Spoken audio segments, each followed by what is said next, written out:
Welcome to Tin Can Program. This is the 5th video in our Career Mode Guide series. Today, we will be landing on Moon. This video covers the entire process of launching Tin Can Turkey, flying it to Moon, landing it on the surface, and returning to Kerbin. Before you begin this mission, you should already have a world-first moon landing contract. After that, there are some preparations to make before launch. Begin by upgrading the R&D building. This enables the collection of surface samples. Next, research the 4 required techs: flight control, basic science, electrics, and heavy rocketry. Finally, enter mission control and check for any simple moon-related contracts you can use to gain additional funds. In particular, look for contracts to collect science from or plant a flag on Moon, which are basically just free money. With all that done, place Tin Can Turkey on the launch pad. Tin Can Turkey stands just below 36 meters tall. Any higher would require another building upgrade. To get to Moon, this flight repeats many of the same steps we used last time. For the sake of brevity, we have included very little detail on these repeated steps. Consult the previous videos if you need additional help. After liftoff, maintain vertical flight until the boosters flame out. Like our previous flights, the boosters will burn for about a minute. After they are jettisoned, begin pitch over. Pitch down to 45 degrees and monitor your app readout in the lower left HUD. When app reaches 60 kilometers, pitch down further to 15 degrees. After a moment, when your app reaches 80 kilometers, pitch down to the horizon. Maintain this attitude until the lower stage is empty. Immediately after staging, throttle down to the minimum setting. When app is 10 seconds away, return to full throttle and make orbit. Cut throttle as soon as PE exceeds 70 kilometers. From orbit, set up a maneuver burn to take you to a close Moon flyby. We want to be pretty low, aim for 10 to 20 kilometers. When your maneuver is ready, execute the burn. Now, set up another maneuver at your Moon PE to bring you down to low Moon orbit. Bring your new orbit PE down into the same range as your current flyby PE, 10 to 20 kilometers. Once you are in a low Lunar orbit, it's time to land. From such a low orbit, it's pretty easy to find a good landing site. Your best bet is to aim for the floor of one of the very large craters.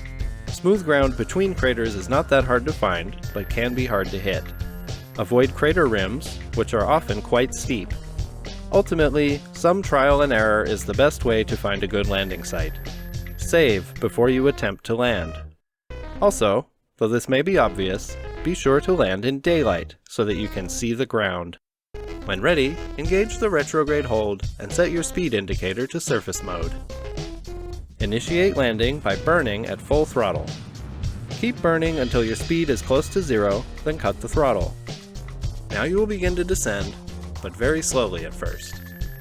When you jettison the upper stage, press G to activate the landing legs.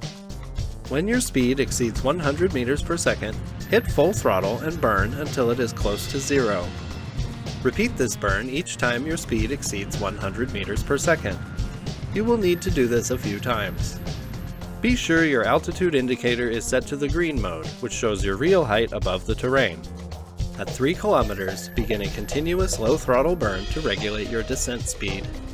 Do not burn off all your speed. Instead, use the throttle to ensure that you do not descend too quickly. Don't slow down too much either, or your descent will take too long. By 1 kilometer, your speed should be below 50 meters per second. The closer you are to the ground, the slower you should descend. Try to make ground contact at a speed below 5 meters per second. The lower, the better. As soon as the landing legs make contact, cut the throttle. Congratulations, the Turkey has landed. On the surface of Moon, press 8 to collect instrument science. Send your pilot out for an EVA report and a surface sample. Don't forget to plant a flag too, which provides a small XP boost. After you've finished labeling your flag, it's time to reboard the craft and head home. Your pilot must use their jetpack to get back aboard. If you've never done this before, it might be a good idea to save first. For this flight, returning to Kerbin is very simple. Simply return to full throttle and fly straight up.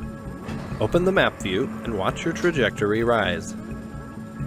When you escape Moon's sphere of influence, cut the throttle. The resulting orbit likely won't take you back to Kerbin for recovery.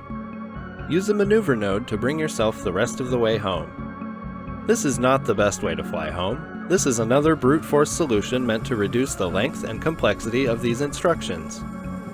Once you are close to Kerbin, jettison the orbit stage and any remaining fuel. Enable the retrograde hold and just wait until it's time to deploy the parachute at 2 kilometers.